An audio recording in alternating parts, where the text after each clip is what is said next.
The Sengoku Period, an epic full of irony. Part 1. Seeds of Chaos and Dawn of Ambition. Welcome, ladies and gentlemen, to the 15th century Japan. Picture a beautiful land where cherry blossoms flourish. Poets compose verses about the moon and snow, and warriors, well, the warriors are busy turning their neighbors' backyards into battlefields. At this time, the land of the rising sun had an emperor. He was highly revered. People bowed their heads low when his name was mentioned. His portraits were hung in the most solemn places. Basically, he was a living icon, an A-list star of the entire nation. The only problem was, his actual power was probably just enough to decide whether to have fish or vegetables for dinner. All real authority, from collecting taxes to waging war, was firmly in the hands of a gentleman with a very grand title. The Shogun, or Great General who subdues the barbarians. The Shogun was like the CEO of the entire country, while the Emperor was the honorary chairman.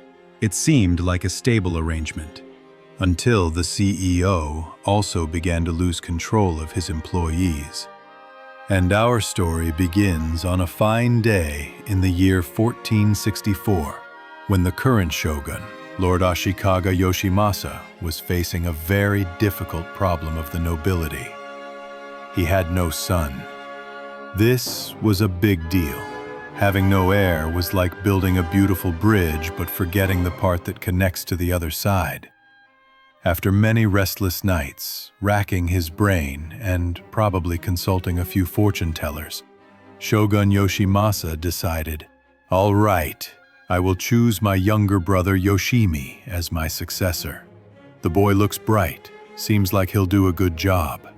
The entire court breathed a sigh of relief. The problem was solved.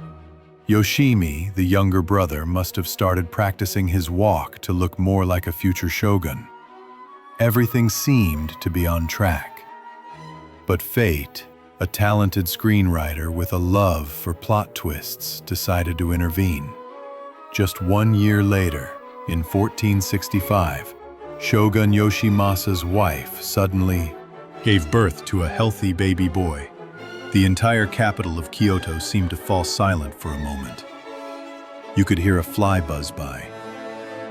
The shogun, who had been worried about having no son, now had a headache because he had a son. He looked at the red-faced infant, then at his brother standing frozen in the corner of the room, and a classic conflict began to brew. On one side was the faction supporting the legitimate heir by blood, the newborn baby, and on the other was the faction supporting the officially appointed successor, Uncle Yoshimi. This dispute, which initially consisted of just whispers in tea rooms, quickly escalated into arguments in court, then into friendly sword fights in the streets, and finally erupted into a full-blown, decade-long civil war known by the beautiful name of the Ōnin War. This war did one thing very effectively. It turned the magnificent capital of Kyoto into a pile of rubble and shattered the already fragile authority of the shogun. Like a teacher who has lost all control of his class, the shogun could only sit and watch as his students, the local lords, Daimyo, began to redraw the map of Japan to their own liking. The era of the strong devouring the weak, also known as the Sengoku Period, Warring States Period, had officially begun. And amidst that chaos, in a small land sandwiched between two formidable powers, the story of three men who would reshape the entire history of Japan is about to unfold. Let us leave the capital, engulfed in flames and smoke, and travel to Mikawa province, a land neither particularly large nor wealthy. This was the domain of the Matsudaira clan. If Japan at this time were a chessboard, the Matsudaira clan was like a pawn trembling between two giant rooks. To the west was the Oda clan of Owari province, a rising, warlike, and ambitious clan. Their lord, Oda Nobuhide, was a practical man who believed the best way to acquire more land was to ask to borrow it from a neighbor, and if they refused, to just take it for convenience. To the east was the Imagawa clan of Suruga province, an old, noble, and equally powerful clan. Their lord, Imagawa Yoshimoto, was a man of regal bearing who considered conquering other lands a refined pleasure of the aristocracy. The Matsudaira clan, under the leadership of Matsudaira Hirotada, lived in a constant state of looking over their shoulders. Every morning, Hirotada probably had to flip a coin to decide which side he should fear an attack from first. Their life was a series of stressful days, trying not to be swallowed whole, in an age where the only law was the law of the jungle.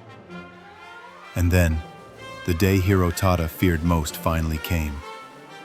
In 1548, Oda Nobuhide, feeling his domain was a bit cramped, decided to lead his army to visit the Matsudaira.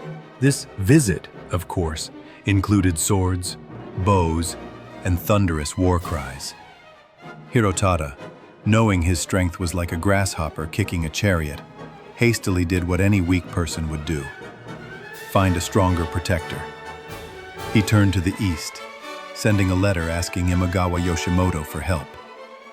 The letter was likely written in the most desperate terms, to the effect of, "Great Lord Yoshimoto, my ill-tempered neighbor from the Oda clan is bullying me.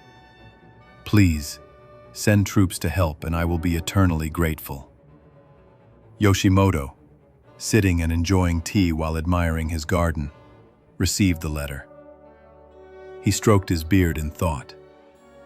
Helping the Matsudaira would create an excellent buffer zone against the Oda. This was a good opportunity. But, of course, there's no such thing as a free lunch, especially in the Sengoku period. He sent a reply, its words elegant but its content very clear. "Very well, Hirotada. I will help. But to guarantee your sincerity, send your 5-year-old son, Takechiyo, to my domain. The boy will be raised and educated as an honored guest." Honored guest, of course, was a polite way of saying hostage. Hirotada read the letter with a heart torn to pieces. Sending away his only son, the hope of his entire clan, was like breaking his own sword with his own hands. But what was his choice? Lose his son and keep the clan, or lose both the clan and his son? After a sleepless night, he made the most bitter decision of his life. "I agree," he wrote.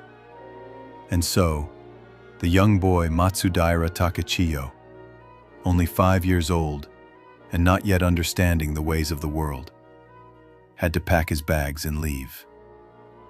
An entourage was dispatched to escort him to the Imagawa domain. This journey was supposed to determine his future, but no one expected it to take a completely different turn. On the way, as the group was passing through a remote area, an army suddenly burst out from the bushes. They wore armor, bearing the crest of the Oda clan. The small Matsudaira escort was quickly overwhelmed, and the boy Takechiyo, instead of becoming a hostage of the Imagawa clan, fell into the hands of his father's sworn enemy, Oda Nobuhide. Nobuhide must have laughed heartily at this bargain that had fallen from the sky. He immediately wrote a letter to Hirotada. The content was even more blunt than Yoshimoto's. "Hirotada, your son is in my hands.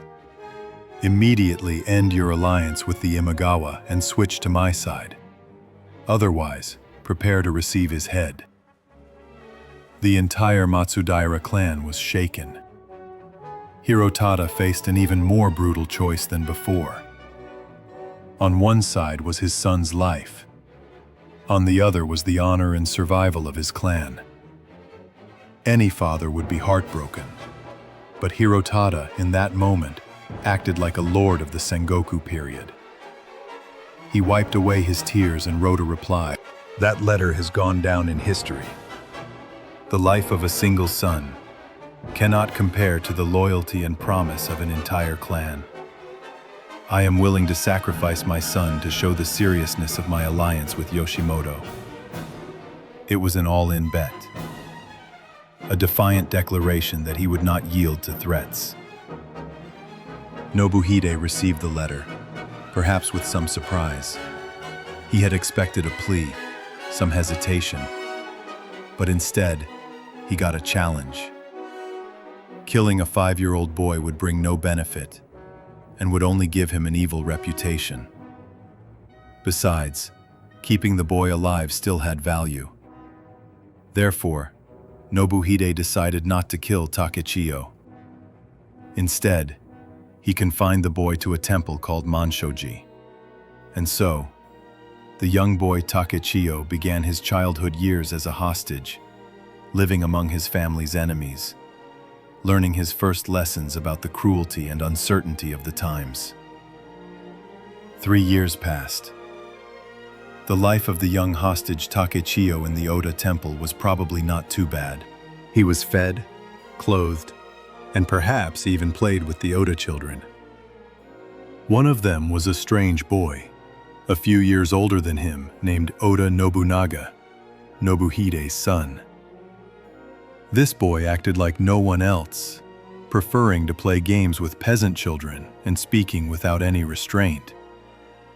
Perhaps it was during those days that a strange bond formed between the two children, who would later become giants of history. During those 3 years, the world changed rapidly. Takechiyo's father, Matsudaira Hirotada, passed away. His captor, Oda Nobuhide, also died suddenly from an illness. Both great clans lost their leaders. Within the Oda clan, a power struggle erupted. Nobuhide's eldest son, Nobunaga, who was supposed to be the heir, was not well liked by the retainers. They looked at this young man with apprehension. He dressed sloppily, acted bizarrely, and had none of the demeanor of a noble samurai. People called him the fool of Owari. Meanwhile, his younger brother, Nobuyuki, was polite, refined, and a perfect model of a future lord. Most of the retainers leaned towards Nobuyuki. The Oda clan began to fracture. The Imagawa clan to the east, under the leadership of Yoshimoto, saw a golden opportunity. Their enemy was weakening itself. It was time to act. Yoshimoto sent one of his talented generals to attack an Oda fortress. During the battle, the Imagawa forces captured another of Oda Nobuhide's sons. A negotiation took place. Yoshimoto proposed, "Return the Matsudaira boy Takechiyo to me, and I will return the Oda son to you." The Oda clan, in turmoil, agreed. And so, after 3 years as a hostage of the Oda, Takechiyo was transferred. He was taken to the Imagawa domain. The boy, now about 8 or 9 years old, probably hoped he would finally return home. But no, Yoshimoto had not saved him out of kindness. Takechiyo had simply moved from one prison to another, albeit a more splendid one. He continued his life as a hostage in Sunpu, the capital of the Imagawa, for many years to come. These years in Sunpu shaped the man Takechiyo would become. He was carefully educated, learning military strategy, governance, and, most importantly, he learned patience and forbearance. He observed how Yoshimoto ran his domain, how he dealt with people. He lived as a loyal vassal, hiding all his thoughts and ambitions behind a docile exterior. It was not until he came of age that Takechiyo was allowed to return to the Matsudaira domain to inherit the leadership. But this return was not a release. He was still a puppet in Yoshimoto's hands. The Matsudaira clan had now become a loyal vassal, a steadfast outpost for the Imagawa on their western front. Takechiyo, who had spent his entire childhood in the hands of others, now had to live under the shadow of another. But deep inside, a fire still smoldered, waiting for the day to ignite. While Takechiyo was learning patience with the Imagawa, in Owari province, the fool Oda Nobunaga was facing his own challenges. As mentioned, Nobunaga was not a popular type of lord. At his father's funeral, instead of wearing formal mourning attire, he showed up in everyday clothes, casually threw incense powder at the memorial tablet, and then left. This act infuriated the senior retainers. "This is unacceptable," they whispered to each other. "How can someone like that lead the Oda clan?" They placed all their hopes on the younger brother, Nobuyuki. Nobuyuki had everything Nobunaga lacked: composure, a courteous demeanor, and respect for tradition. A civil war within the Oda clan was inevitable, but those retainers had underestimated Nobunaga. They only saw the external eccentricity and failed to see the sharp intellect and ruthlessness within. Nobunaga might act like a fool, but when necessary, he could be terrifyingly decisive and cold. In a decisive battle, Nobunaga, with a smaller force, used cunning tactics to completely defeat his younger brother's army.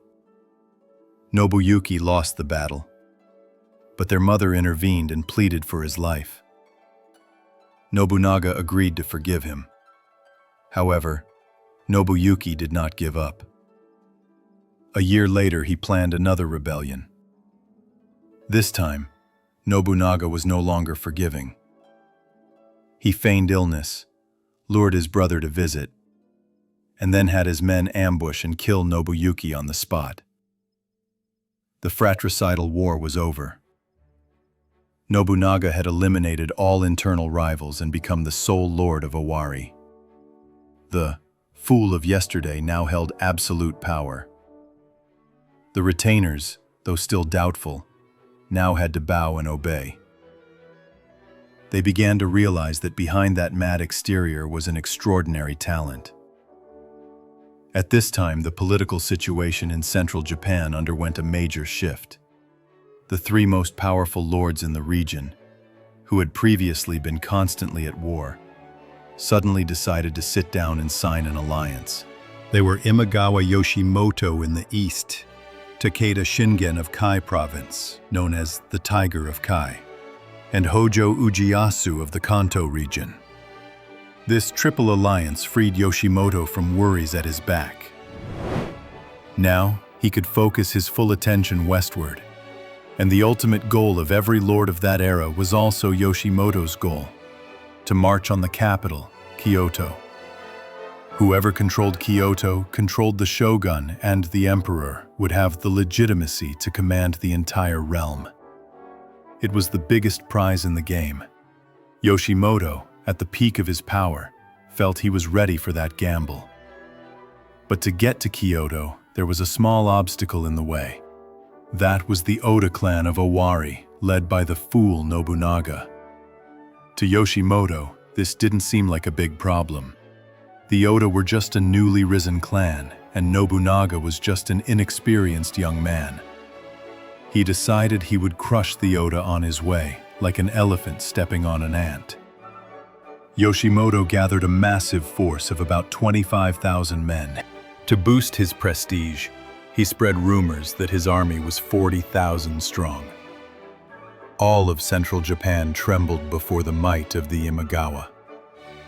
That powerful army began its advance into Oda territory, carrying the confidence of one who was sure of victory. The news reached Nobunaga. His advisors and retainers turned pale. "My lord," they said, "our army is only about 3,000 strong. The disparity is more than 10 to 1. This is an unwinnable fight. Please surrender before it's too late."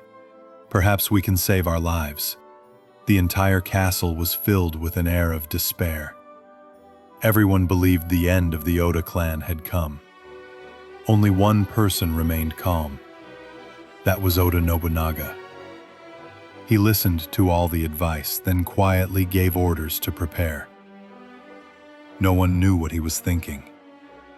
Did the fool of Owari have a plan to counter the Imagawa tsunami? Or would this be his final performance? To be continued.